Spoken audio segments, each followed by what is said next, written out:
Right, ఇదిలా ఉంటే ఇక రెండో అంశం విషయంలోకి వెళదాం. అదేంటంటే అమెరికా అధ్యక్షుడు ట్రంప్ నిన్న మీడియాతో మాట్లాడారు. చాలా జోష్గా, ఉల్లాసంగా, ఉత్సాహంగా కనబడ్డారు అమెరికా అధ్యక్షుడు. ఆయన రెండు విషయాలని చాలా స్పష్టంగా చెబుతున్నారు. అదేంటి అంటే అమెరికా ఇరాన్ శాంతి ఒప్పందానికి దగ్గరగా వచ్చేసినాయి అని చెబుతున్నారు.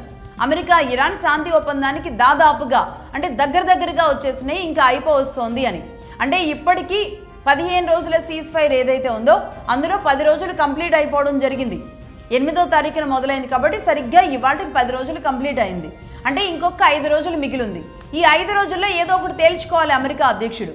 నిజానికి యుద్ధం ప్రారంభమైన 3వ రోజు నుంచే ఆయన ఇరాన్ తగ్గింది, ఇరాన్ చర్చలకు వస్తుంది, ఇరాన్ చర్చల కోసం పదే అడుగుతుంది, శాంతి వైపు అడుగులేస్తుంది అని ఏదైతే చెబుతూ వస్తున్నారో అదే పాట పదే పాడుతూనే ఉన్నారు అమెరికా అధ్యక్షుడు. ఇప్పుడు కూడా అదే పాట పాడారు అని చెప్పాలి. ఇది నెంబర్ 1. అలాగే నెంబర్ 2, ఇరాన్ తన న్యూక్లియర్ ఎన్రిచ్డ్ ప్రోగ్రామ్ ఏదైతే ఉందో, ఎన్రిచ్మెంట్ ప్రోగ్రామ్ ఏదైతే ఉందో, న్యూక్లియర్ తయారు చేస్తున్న అణ్వాయుధాల తయారీ ఏదైతే ఉందో దాన్ని నిలిపివేయడానికి ఇరాన్ సిద్ధంగా ఉంది.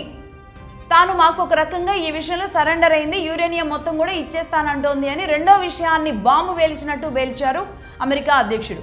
ఈ రెండు విషయాల గురించి ఒకటి మాట్లాడదాం.